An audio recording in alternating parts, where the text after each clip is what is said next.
And joining us, the one, the only, Ron Rademann. The one and only, I guess. Yeah, that's for sure. Is that a good thing? I don't know. A few Ron clones running around, you know? I hope not. One is probably plenty. We have our quotient with one. Anyhow, we'll introduce Carol right away. Master Gardener, good to see you. Good morning. And I'll let you do the honors. Okay. Little mic switch here. Yeah, well, we're until we kind of get our rhythm figured out. I've asked Paul Pucker from Country Touch Landscaping, Country Touch Lawn Care and Landscaping. I might clarify that. They do a lot of lawn maintenance, lawn fertilizations, the whole yard lawn program together with, they do a lot of landscaping and buy all their Unilock products from Rademann's and pretty much all the other things they need too to do landscaping. So anyway, Paul Pucker. Well, thanks for having me, Ron.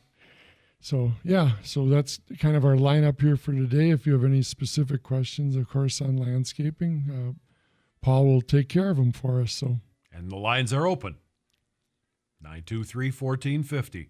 Punch it in now rather than waiting until 8:58, because then we can't take your call.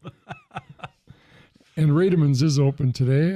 As far as I know, I haven't heard anything to the contrary, so you can still get a delivery today. Open until noon today for stopping on out. Perfect. And I'm just looking out. The sun's popping out. The Weather Service did not lie. Yeah, well, they were earlier in the week. They were talking rain for Saturday morning, but it must have got it all out of its way here overnight now, and you know it's a little bit of a different July this year. Paul and I were actually talking about that prior to coming onto the air, and you know we're typically, I would tell you, don't be fertilizing your lawn at this time of year.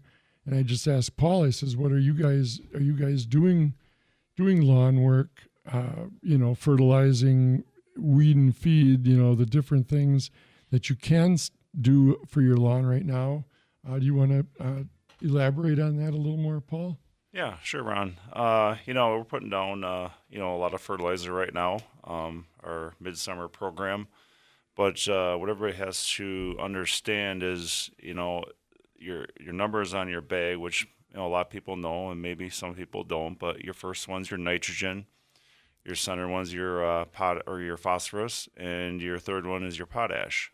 But right now the key is your nitrogen, and being that number is over 20, and you think, well, too much nitrogen is going to burn my lawn. That's not necessarily true, because when you get into 20, 21, 22, there's a high mix of slow-release nitrogen in there that breaks down with the bacteria in the lawn, and you're very safe to put on nitrogen now, as long as it is a slow release and not a quick release. You get down 17, 18, 19 with your nitrogen, and that nitrogen goes in that yard very quick, and you can have potential burn if you get a little bit of a drought.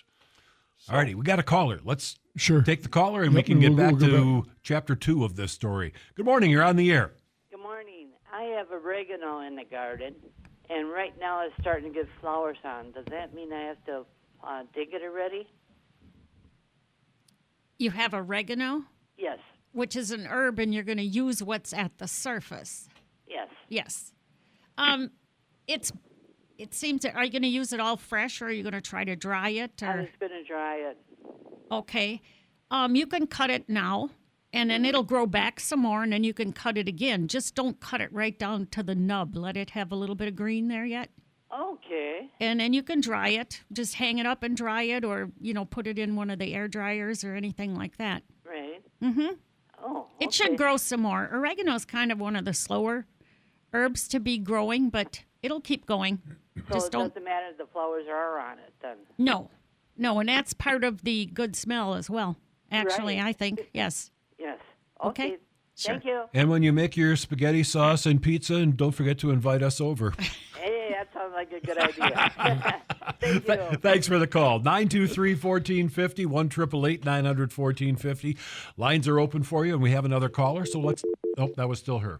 923-1450, though. You can give us a shout or kfizstudio@gmail.com. Yeah, she was making me hungry too. She starts talking about the oregano. Yeah, I'm thinking it's close to pizza time already. Yeah. Okay, well, we'll let Paul finish his thoughts. Well, if I can remember where I was, but again, Well, let me. I was going to say, maybe we should kind of clarify this.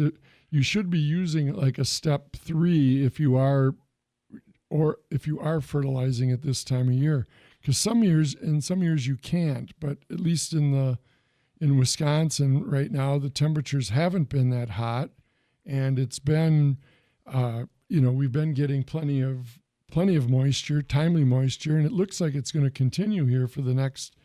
I was looking at the 10-day, 14-day outlook, and it is calling for, kind of, seasonable temperatures, more in the low 80s, nothing, into the 90s, 95s or anything like that. Good. Up and coming. So, if you're, you use it, and there's always ranges on bags of fertilizer too.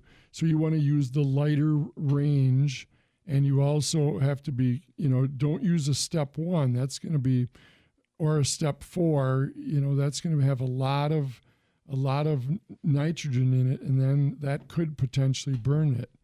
So make sure you are using a step 3, which is going to have some, or like Paul, where they use that that has some of the time released, it's slower released. So that's kind of where we left off, Paul. yeah, and that's true. It's all about the slow release right now. I think is key, and also everybody out there that has a drop spreader, I advise you to retire it and get yourself a broadcast spreader. Yeah. I see so many people trying to do a lawn with a drop spreader and so many stripes and looks like a flag. Yeah, dark green, light green, and you gotta get that overlap. You gotta go that wheel to wheel, half rates down at a time, and not just trying to drop your given rate. But if you stay within 3/4 to a pound per 1,000, now you're plenty safe, with your lawn, fertilizing now with zero issues. Mm-hmm. Especially the moisture we got. Yeah. Yep. But yeah, if you got to be a pretty good gardener if you can master those drop spreaders. Yeah, it's an art. All right, got a computer question that arrived from Brian, and the question is there a product that he can use to kill grass only amongst the perennials without harming the perennials? Well, yes and no.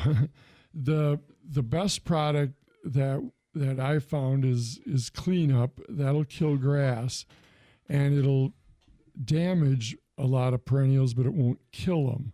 So, it's best if you take a square of cardboard, try to shield it, pick a day that it's calm out, and then spot spray. And sometimes it's the only way to get rid of those that grass that impedes, and affects the growth. And you have to spray it, because if you pull it out, it'll just come back. Do you have any tricks to add to that, Paul? Be really careful. Yeah. That's really the key. I mean, there's Proquat and there's some other stuff that works for crabgrass, and you can do some custom mixes with. But all in all, if glyphosate works the best, but that will harm just about anything you spray it on. And there's no magic potion to taking grass out and not hurting a perennial. It has the same makeup. One thing I've found is it works best if you kind of do it in early September. Let's just say somewhere between the 10th and the 20th of September, because a lot of the perennials have finished growing at that time, where the grasses are starting to grow. So you can do less harm to perennials and more damage to the grasses just by timing it at that time of year. You may still get some tinge on some of your perennials, but you usually won't take them out completely. So Oh, yeah, we got to grab a break. We should. Yeah, it's getting to that time. So, yeah, Rademann's, again, open till noon today, Monday through Friday till 4:30. You can stop on out. We're just 3 miles south of Fond du Lac. And then east on County B, about a quarter mile. Or give us a call for delivery yet this morning, 920-922-7612. And we got a caller coming in. We'll take that right after the break, so hang on the line. KFIZ News Time 825. This is Landscape Smart, brought to you by Rademann Stone and Landscape Company, 923-1450, 1-888-900-1450. Online, if you have an email, it's kfizstudio@gmail.com. And a quick follow-up from Carol for Brian's question about grass eradication with perennials. Yes. Then we'll go to our call. The only thing I want to say about that is if you have a smallish area, you can just take a foam, like a paintbrush, those foam ones, the little ones, and put your weed killer on that and just paint some of the leaves or most of the leaves on it, and then you can let it just go away and then pull the rest of the remains out after a while. But if you've got a vast area, I understand we're spraying, but it's still difficult to protect those perennials otherwise. All righty. Let's hit the phones. Good morning. Thanks for waiting. Hi, I've got a question for Ron. Randy checking in on this wonderful fertilizer topic. What's the difference between like a step 3 and, because I was thinking about getting Milorganite. Is there a difference, one better than the other? Well, I can help answer that too. Like the 2504, there's a lot of Milorganite in that and micro nutrients inside that fertilizer. Instead of using a limestone filler mix, you might say there's Milorganite in there. But your step 3 is what you want to go with. It is a slow release, and that will do much better than Milorganite. All right. And it does have some in there, so there's a small percentage in there that does help out as a filler. Okay. Milorganite is a good product. If I would always say, if you use it towards the lower end of the spectrum at this time of year, and if you could get away with Milorganite better than like a step 1 or step 2, Milorganite would be better in that case. The steps are all just to help to simplify it for the general public is what that is. But really looking at those 3 numbers we talked about earlier, the nitrogen content, the amount of phosphorus, and the amount of potash. And the more potash you can get in there helps. Phosphorus right now is illegal in the state of Wisconsin to put on an existing lawn because of the amount of what it does for algae in the lakes and streams and stuff. New lawns you can put it on. That's why you see in the last 6-7 years, all the phosphorus and all the bags of fertilizer went to 0. Mm-hmm. All right, thank you. Okay. Appreciate the call. Lines are open now, 923-1450, 1-888-900-1450. And again, email kfizstudio@gmail.com. Does Milorganite, Paul, do you know, are there different formulations of Milorganite also, or do they have a different step program? No, either it's used as a mix or it's used as a straight. It's big on golf courses. Sure. And the bent grass really loves it. Kentucky bluegrass, your rye and your fescues you see in the common lawns around here. It doesn't need a lot of it.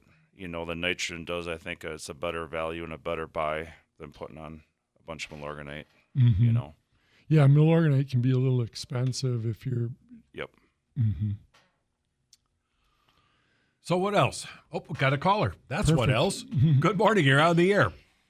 Thanks for taking my call. I have got hostas bordering my driveway. One side, they're going crazy. The other side, nothing.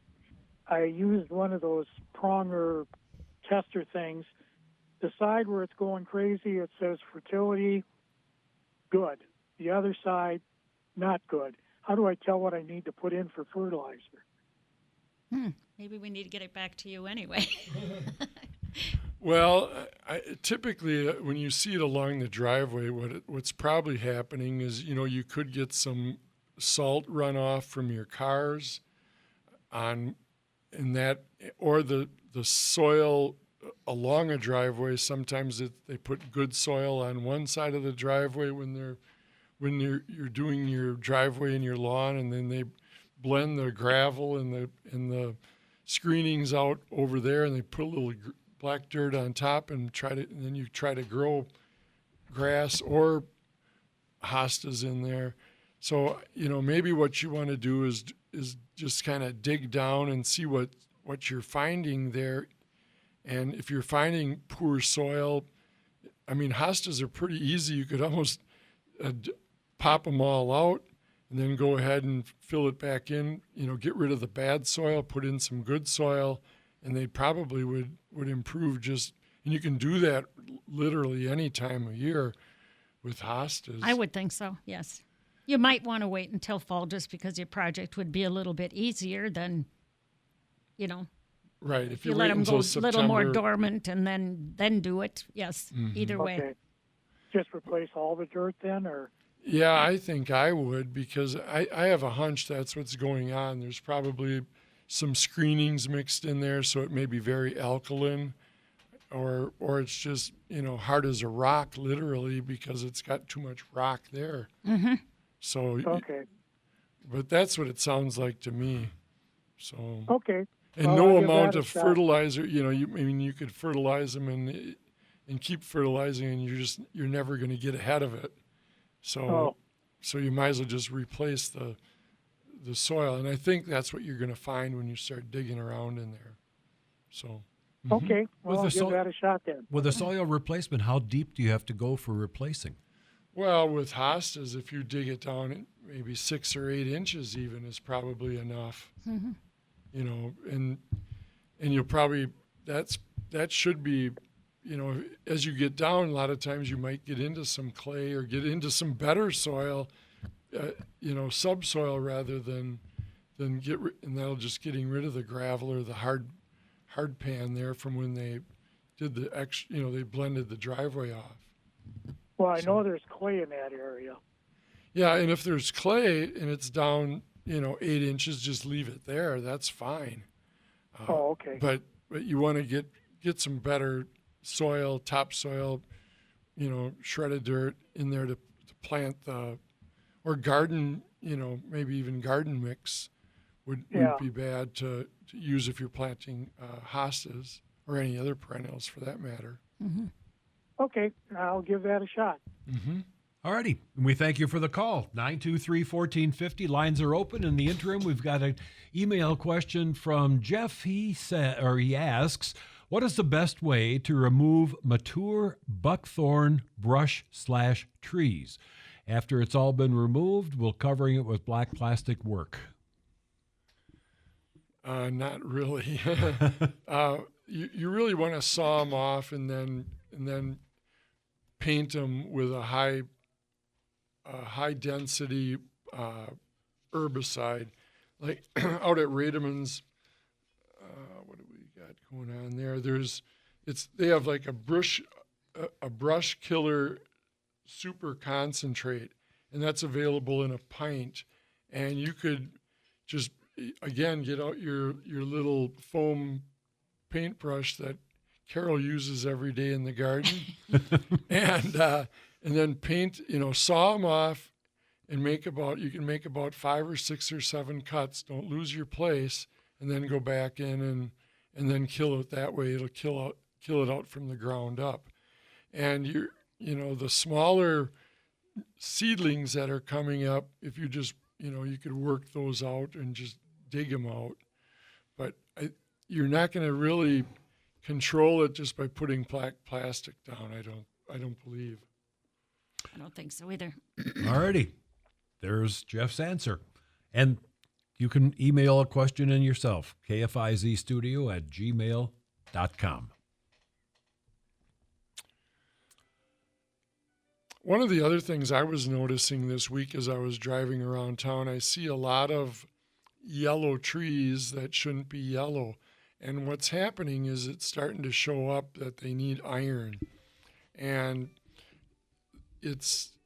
you can kind of look at your tree and think it's pretty, having a nice little extra yellow coloration to it, or almost a little variegation to the leaves with the green and yellow striped leaves, let's just say.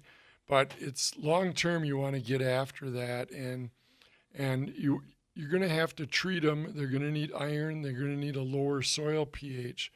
So if you stop out to Rademann's there, you can, they'll set you up with what you need.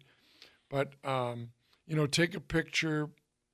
You could email it in here too. I could analyze it.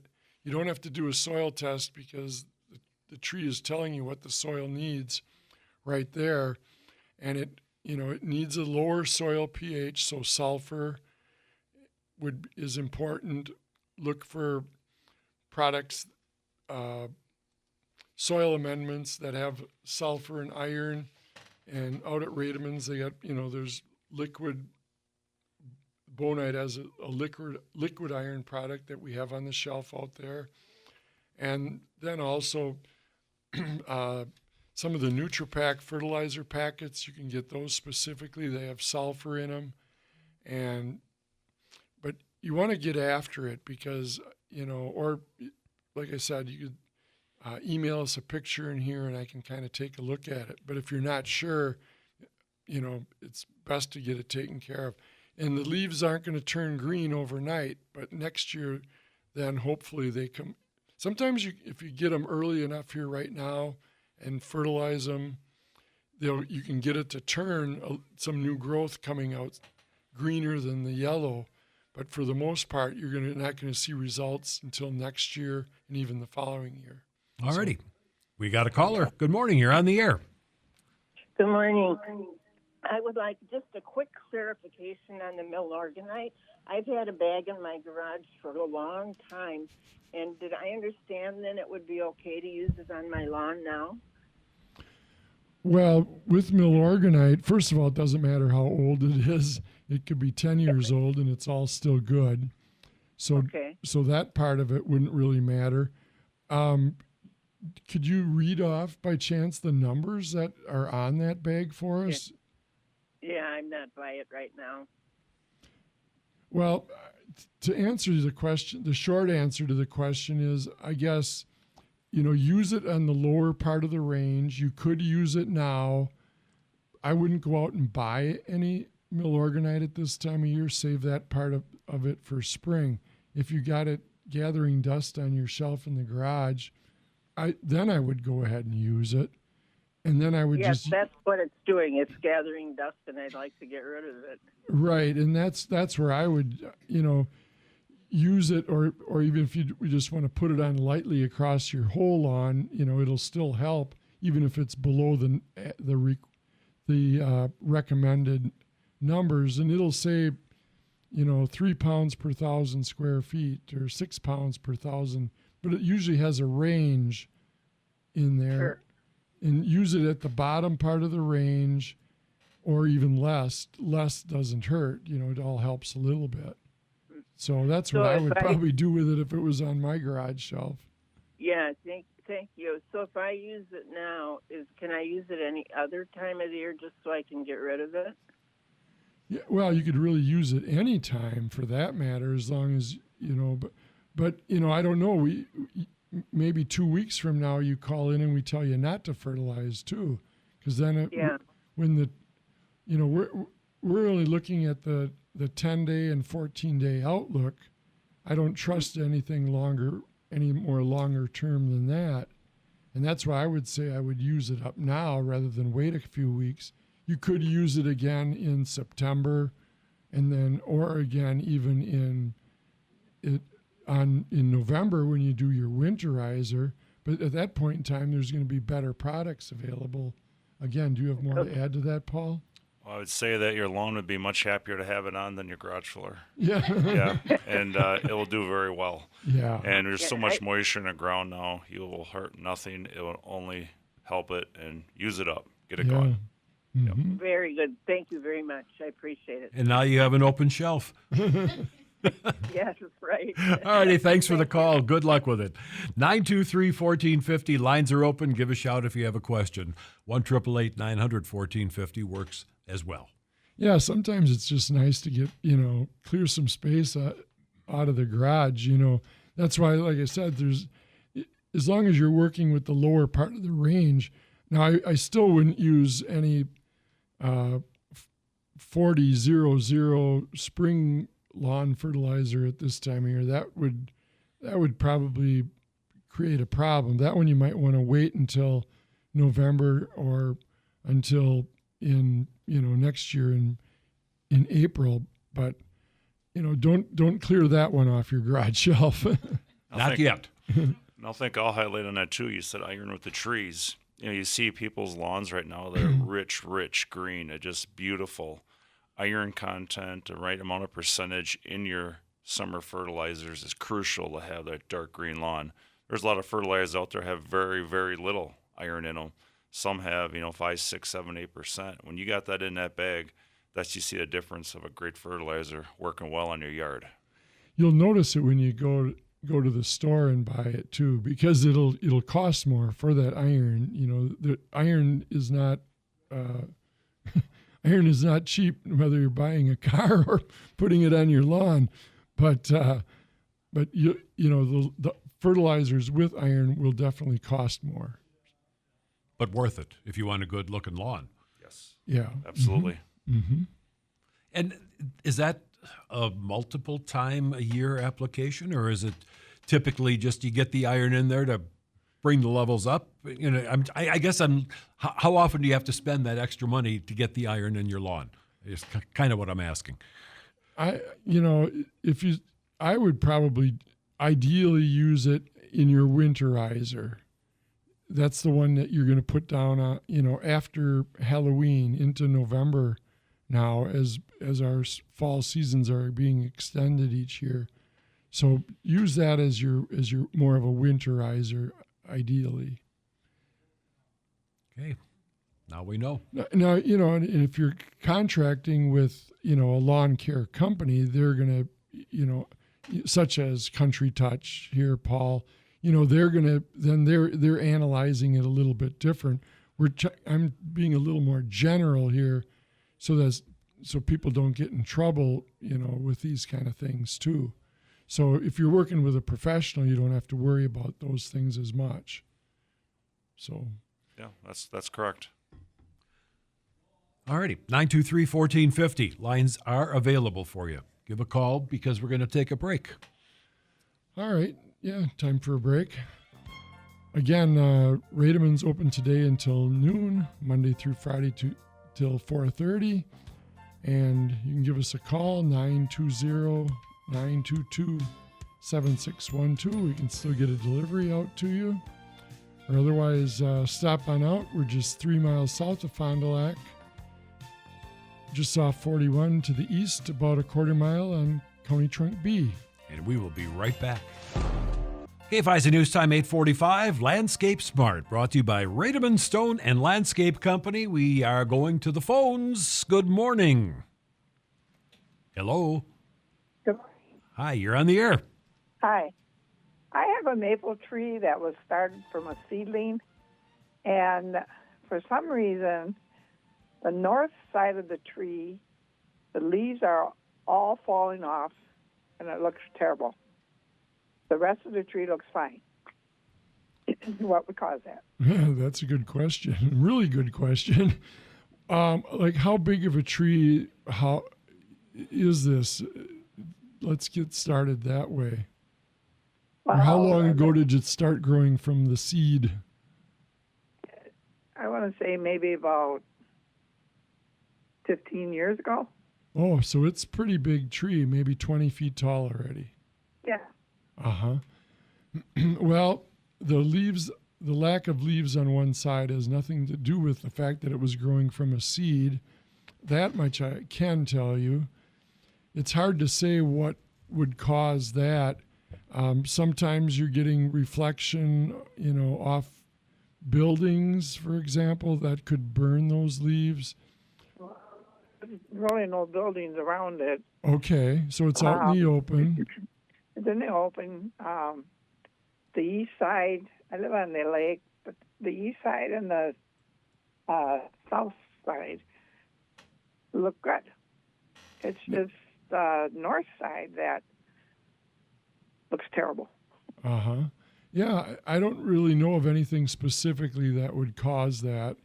The only thing, and Paul and I were talking about this, on the air too. If this was a hard maple, maples can experience problems with verticillium wilt, and it does seem to show up in a tree that's about that age. Now, verticillium wilt will cause branches to die off, and it could be on the south side one time, the north side the next, the top, the bottom, the middle. And what that verticillium wilt is actually a fungus that attacks the root system, and so you'll get all of a sudden there isn't enough root there to support the whole tree. So there's a possibility that it could be verticillium wilt. How do you spell verticillium? verticillum.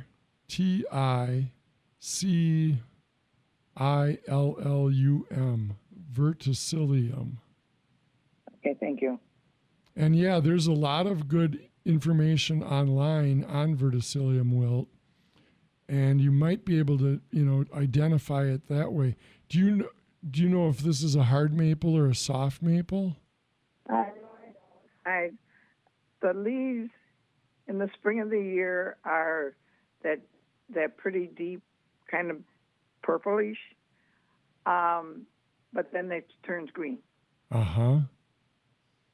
So, and a fall color, does it have much for fall color?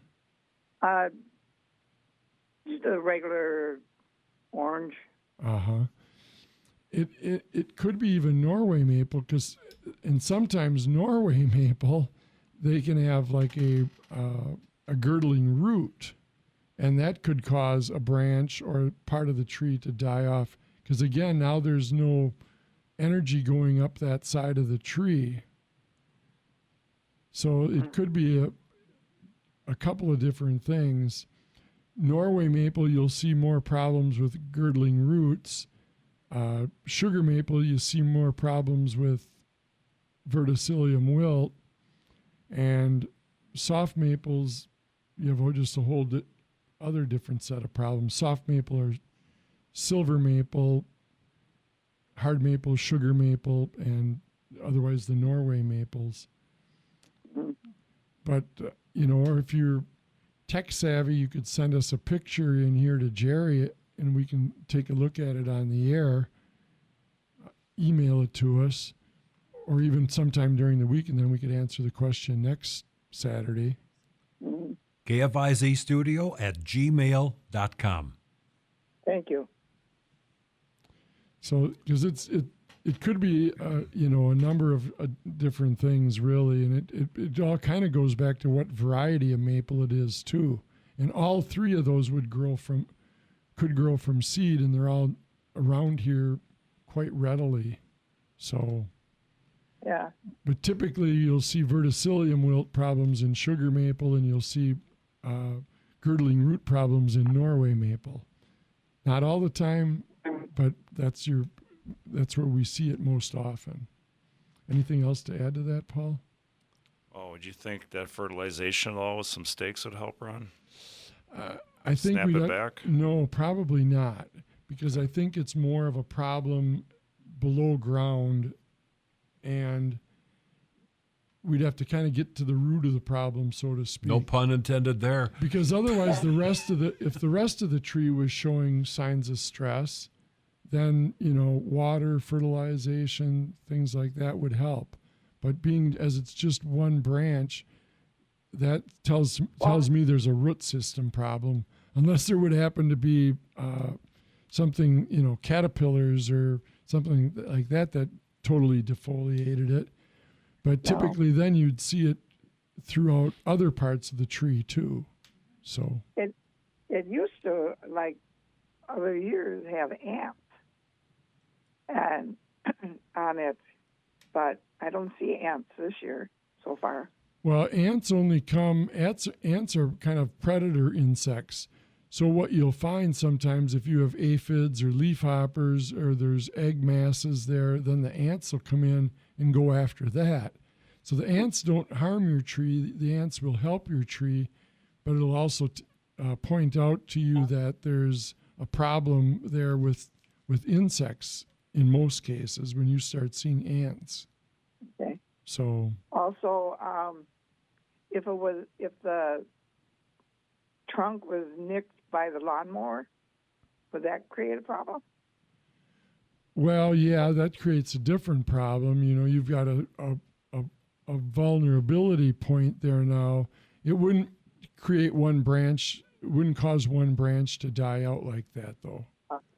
Because again, now it's just kind of impeding the flow of sap up, so that the whole tree would be affected. It doesn't. A root on one side of the tree or a damage on one side of the tree doesn't necessarily translate to damage on that side of the tree as far as the top would go. So that's a different problem. Try not to do that. Yeah. It's just weird, you know, that the north side of the tree is, am I going to lose it? I can't really say without knowing exactly what the problem would be. But yeah, it would be great if you could send us a picture in here, and then we'll have it for next weekend to take a look at.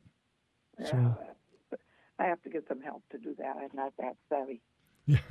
Not a problem. Nope, understandable. That's okay. We can relate. All righty. Well, good luck, and we look forward to seeing the picture. Okay, All right. thank you. Yep, thanks for the call. Mm-hmm. Sounds like we're going to get a little break here, Jerry. We better. Or Running we'll be out of doing our time. break during the polka show. Yeah. So Rademann's open today until noon, Monday through Friday till 4:30. Again, you can stop us on out. We're just 3 miles south of Fond du Lac, or maybe 5 miles north of Lemira, depending on which direction you're coming, off of Highway 41, County Trunk B to the east. And we are back, the final 3.5 minutes. All right. Landscape Smart brought to you by Rademann Stone and Landscape Company. If you have a question, now is the last call. This is last call. Literally. Mm-hmm. I was going to, Paul, Country Touch does a lot more than just lawn care. We kind of got off on that, and we didn't really touch on what else Country Touch all does. They're one of our biggest accounts at Rademann's as far as Unilock and other retaining wall products, flagstone or other patio products also too. Backyard fireplaces, backyard outdoor living centers. outdoor living. You know That's what I was looking for. Thank you. Yep. You can dream it. We can create it. You know, that's kind of it is. Everything but irrigation.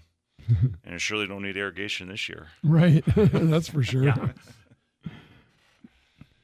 So how do people get a hold of you? Well, they call us. Look us up online. That's the cue for you to give Yeah, the number. I know. I'm not one to, pat myself, but yeah, you can go on our website at Country Touch and or our webpage or Facebook. So what is your webpage address? It should be Country Touch Lawn Care Landscaping LLC, and you should be able to easily find us on Facebook or our webpage. We have a pretty nice webpage, so check out the things we do. It's many. So in other words, Google them. Google it.